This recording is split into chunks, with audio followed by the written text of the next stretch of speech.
देखिए, electric vehicles जो electric two wheelers होते हैं वो लोगों की पहली पसंद बन गए हैं, लेकिन आपको जानकर हैरानी होगी कि मई में खूब बिके हैं इलेक्ट्रिक टू व्हीलर्स। इसका कारण क्या है? इसका कारण है सब्सिडी बहुत कम हो गई है, सरकार ने टैक्स कम कर दिया है, उसकी मार्जिन जो प्राइस हैं वो काफ़ी कम हो गए हैं। आपको बता दें कि मई में डीलरशिप पर इलेक्ट्रिक टू व्हीलर्स की कुल बिक्री 1.57 लाख यूनिट रही, जो अब तक सबसे अधिक है। इलेक्ट्रिक टू व्हीलर ने बिक्री के मामले में नया रिकॉर्ड बनाया है।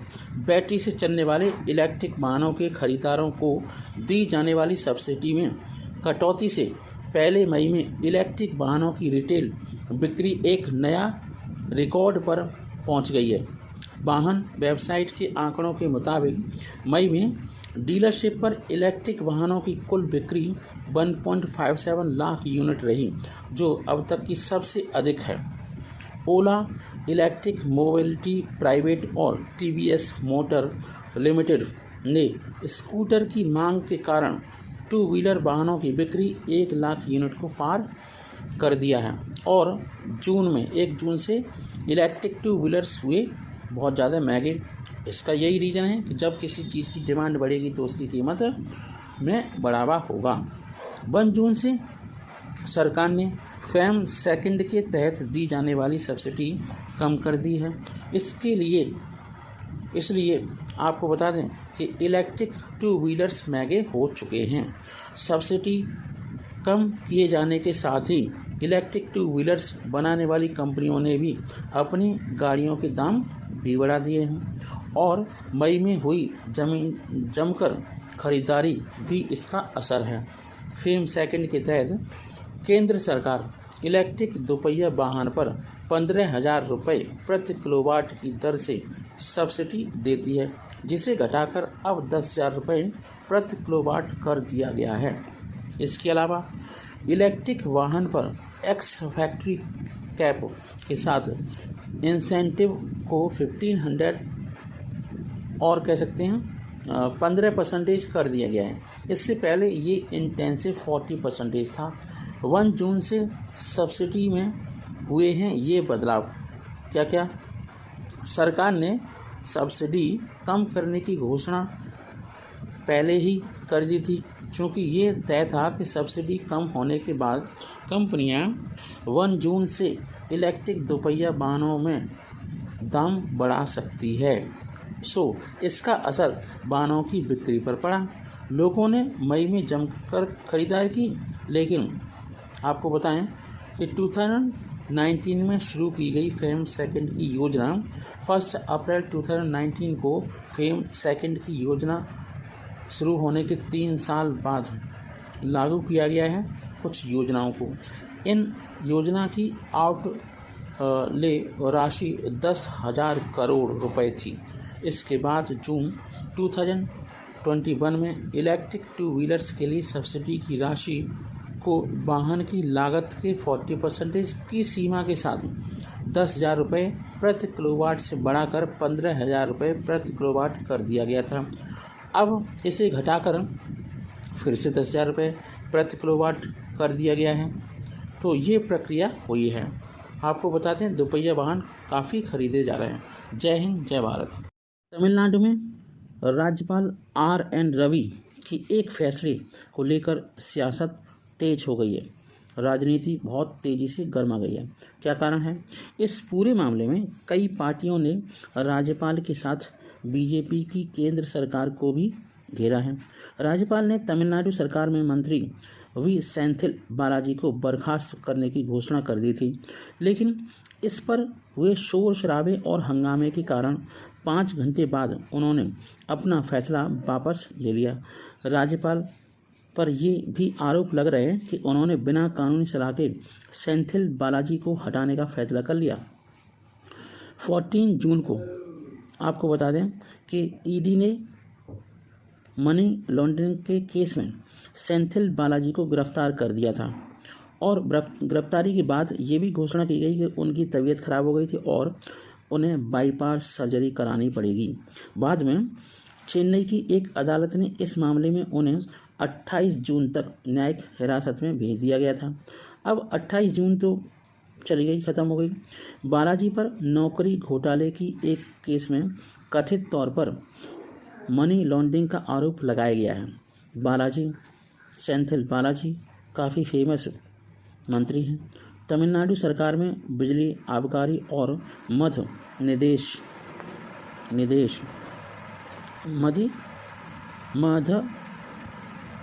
निषेध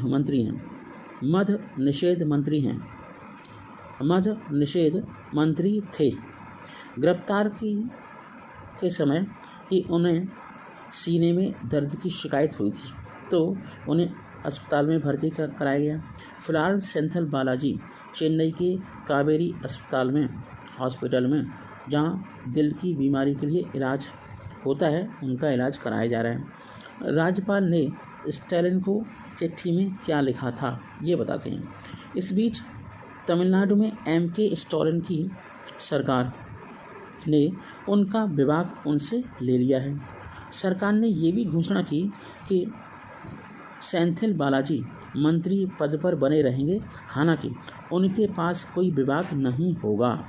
तमिलनाडु सरकार का ये फैसला मद्रास हाई कोर्ट भी पहुंच गया और 26 जून को अपनी सुनवाई में मद्रास हाई कोर्ट ने कहा, गवर्नर ने ये कहा है कि वे सेंथिल बालाजी को मंत्री के रूप में नहीं चाहते और राज्यपाल ने कहा है कि मंत्री को हटाया जाना चाहिए।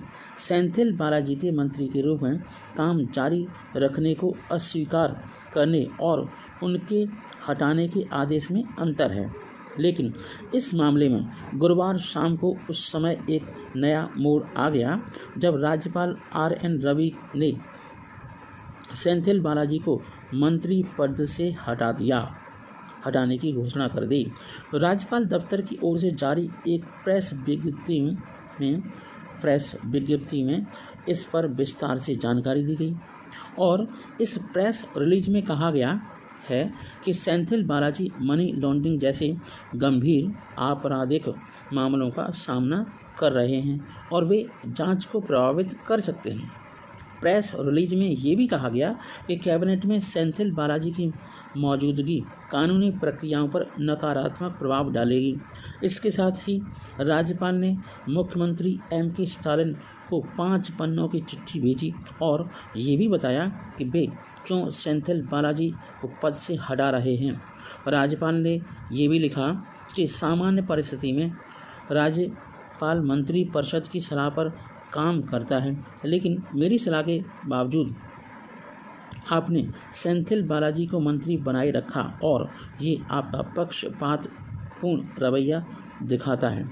अमित शाह के कहने पर पलटे राज्यपाल RN रवि ने अपने पहले पत्र में ये लिखा था कि सेंथिल बालाजी भ्रष्टाचार के कई मामलों में गंभीर आपराधिक मामलों का सामना कर रहे हैं और ये चिंता का विषय है। अगर वे मंत्री बने रहेंगे तो वे कानून की राह में बाधा खड़ी कर सकते हैं। राज्यपाल ने पत्र में ये भी लिखा कि ऐसी परिस्थिति में संविधान के अनुच्छेद 154, 163 और 164 के अंतर्गत मिली शक्तियों के आधार पर मैं तत्काल प्रभाव से भी सेंथिल बालाजी को मंत्री पद से हटा रहा हूं और उन्होंने इसकी घोषणा कर दी। तमिलनाडु के मुख्यमंत्री MK स्टालिन ने इस पर प्रतिक्रिया दी कि राज्यपाल को ये अधिकार नहीं है कि वे सेंथिल बालाजी को हटा सकें। उस समय स्टालिन ने कहा था कि वे फैसले के खिलाफ कानूनी लड़ाई भी लड़ेंगे और आपको बता दें 5 घंटे बाद स्थिति बदल गई। राज्यपाल RN रवि ने एक अन्य पत्र मुख्यमंत्री MK स्टालिन को भेजा और लिखा कि केंद्रीय गृह मंत्री की सलाह पर वे अपना फैसला स्थगित कर रहे हैं। मुख्यमंत्री MK स्टालिन को लिखे अपने दूसरे पत्र में राज्यपाल RN रवि ने कहा कि केंद्रीय गृह मंत्री ने सलाह दी है कि इस मामले में अटॉर्नी जनरल की राय लेना बेहतर होगा।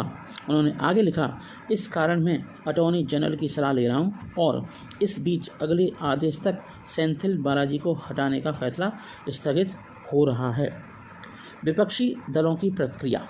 तमिलनाडु के गवर्नर मंत्री सेंथिल बालाजी को हटाने के फैसले और फिर वापस लेने को लेकर कई पार्टियों ने कड़ी प्रतिक्रिया दी है। डीएमके के सांसद एन.आर. इंगलो ने कहा कि राज्यपाल को ये अधिकार नहीं है कि वे किसी मंत्री को हटाएं।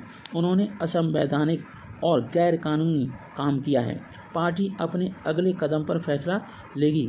केरल के गवर्नर आरिफ मोहम्मद खान ने कहा है कि वे तकनीकी बात में जाने की बजाय नैतिकता की बात करना चाहेंगे। उन्होंने कहा, क्या हम सार्वजनिक जीवन में कुछ नैतिकता चाहते हैं या नहीं? कोई ये कल्पना नहीं कर सकता कि एक व्यक्ति जिस पर आरोप लगे हैं और मामला अदालत में है और वो व्यक्ति मंत्री पद पर बना हुआ है। मैं इसके कानूनी पक्ष पर नहीं जा रहा हूँ। अगर किसी व्यक्ति पर संदेह है तो पहले उसे अपना नाम क्लियर करना चाहिए और फिर पद पर आना चाहिए। कांग्रेस के सांसद मनीष तिवारी ने कहा है कि राष्ट्रपति को तमिलनाडु के राज्यपाल आर.एन. रवि को तुरंत हटा देना चाहिए। ये सही फैसला था। समाचार एजेंसी ANI से बातचीत में मनीष तिवारी ने कहा, राज्यपाल अपनी सीमा नहीं जानते हैं। उन्हें इस तरह का असंवैधानिक कदम नहीं उठाना चाहिए था। इससे भी ये पता चलता है कि उन्हें संविधान की जानकारी नहीं है और न ही वे जिम्मेदारी से वाकिफ़ हैं।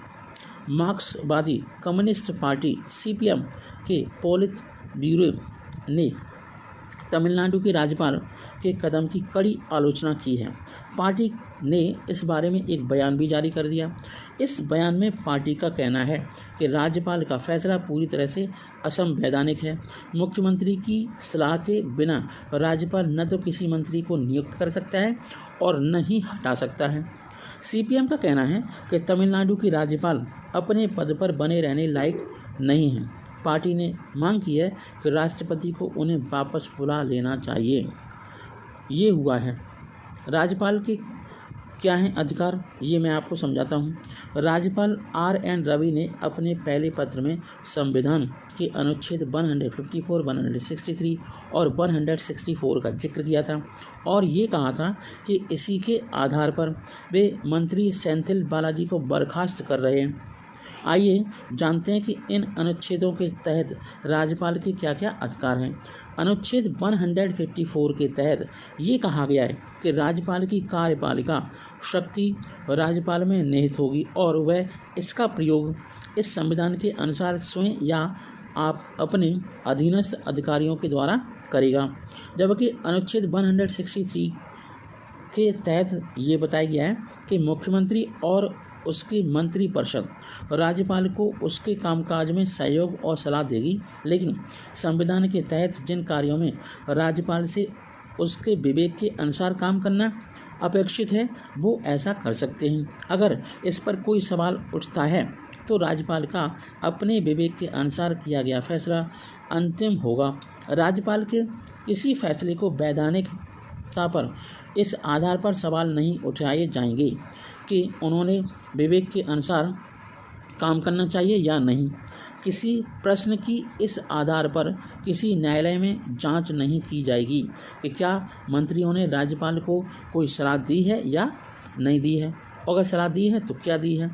अनुच्छेद 164 में ये कहा गया है कि मुख्यमंत्री की नियुक्ति राज्यपाल करेगा और ये भी कहा गया है कि मंत्रियों की नियुक्ति मुख्यमंत्री की सलाह पर करेगा।